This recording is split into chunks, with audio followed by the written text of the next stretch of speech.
Anak-anak yang terkasih, kali ini Bapak akan mengajak kalian untuk mempelajari tentang materi mengenal dan mengembangkan suara hati. Bapak akan mulai dari pengantar, yaitu definisi suara hati. Suara hati yang dalam bahasa Latin disebut conscientia mengacu pada kesadaran atau pengetahuan moral yang terdapat dalam diri manusia. Ini merupakan kesadaran moral yang timbul dan tumbuh dalam hati manusia, berfungsi sebagai penerapan kesadaran moral tersebut dalam situasi konkret kehidupan sehari-hari. Suara hati membantu kita menilai suatu tindakan, apakah itu baik atau buruk secara moral. Ini adalah kemampuan bawaan manusia untuk membedakan mana yang benar dan yang salah, yang baik dan yang jahat. Suara hati berfungsi sebagai kompas moral internal yang memandu tindakan, dan kita masuk ke bagian selanjutnya, yaitu asal-usul suara hati. Menurut ajaran Katolik, suara hati bukanlah sesuatu yang berasal dari diri kita sendiri, melainkan pemberian dari Allah. Ini adalah hukum yang ditulis oleh Allah dalam hati setiap manusia. Dalam Gaudium et Spes artikel 16 disebutkan bahwa suara hati adalah inti manusia yang paling rahasia, sanggar suci. Di situ ia seorang diri bersama Allah yang pesannya menggema di dalam hatinya. Dengan demikian, suara hati merupakan sarana komunikasi antara Allah dan manusia. Melalui suara hati, Allah membimbing manusia untuk mengenal dan melakukan kehendak-Nya. Ini menegaskan bahwa setiap manusia, terlepas dari latar belakang agama atau kepercayaannya, memiliki kemampuan bawaan untuk mengenal kebenaran moral. Fungsi suara hati. Suara hati memiliki beberapa fungsi penting seperti sebagai pengingat. Suara hati berfungsi untuk mengingatkan kita tentang apa yang harus dilakukan atau dihindari. Ia mendorong kita untuk melakukan yang baik dan menghindari yang jahat. Sebelum kita bertindak, suara hati akan berbisik kepada kita, mengarahkan kita pada pilihan yang benar sebagai hakim.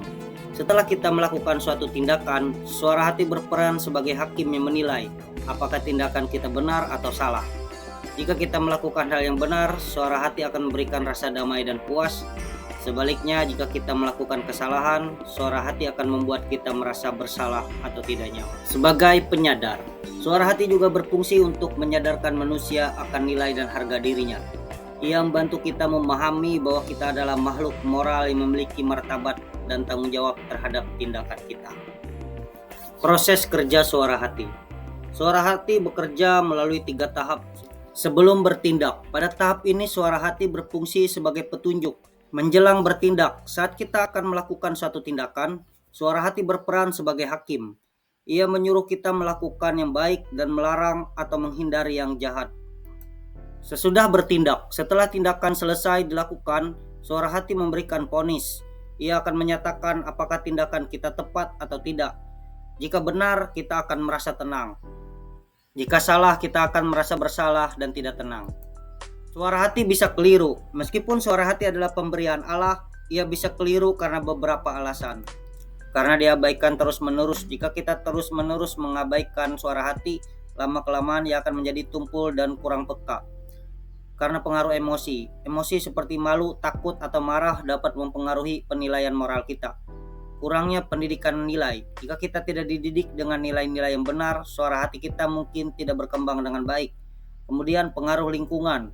Pandangan dan nilai-nilai yang berlaku dalam masyarakat dapat mempengaruhi suara hati kita. Pandangan kitab suci tentang suara hati. Kitab suci memberikan beberapa pandangan penting tentang suara hati. Roma 2 ayat 14-16 menyatakan bahwa hukum Allah tertulis dalam hati manusia dan suara hati turut bersaksi.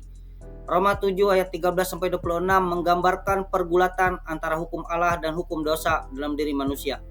Galatia 5 ayat 18 menekankan pentingnya dipimpin oleh roh dalam mendengarkan suara hati. Ajaran gereja tentang suara hati. Gereja Katolik memiliki ajaran yang jelas tentang suara hati.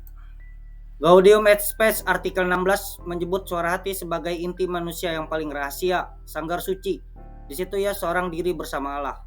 Katekismus Gereja Katolik 1778 mendefinisikan suara hati sebagai keputusan akal budi, di mana manusia mengerti apakah satu perbuatan konkret yang ia rencanakan, sedang laksanakan, atau sudah laksanakan baik atau buruk secara moral. Pentingnya mendengarkan suara hati. Mendengarkan suara hati sangat penting karena menaati suara hati berarti menaati Allah. membantu dalam pengambilan keputusan yang benar, serta berperan dalam memecahkan persoalan masyarakat. Cara membina suara hati. Ada beberapa cara untuk membina suara hati. Yang pertama, mengikuti suara hati dalam segala hal.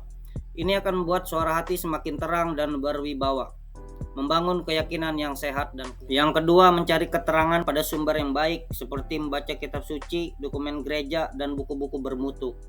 Kemudian bertanya pada orang-orang yang berpengalaman dan dapat dipercaya. Juga dapat mengikuti kegiatan rohani seperti rekoleksi dan retret. Yang ketiga, dengan menjaga kemurnian hati.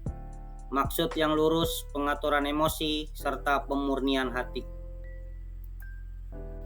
Tantangan dalam mendengarkan suara hati. Dalam dunia modern ada beberapa tantangan dalam mendengarkan suara hati.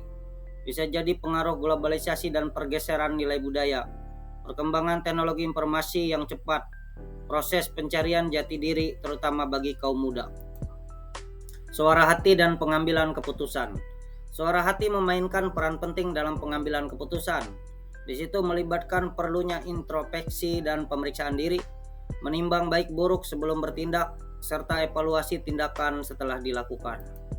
Suara hati dan kehidupan bermasyarakat.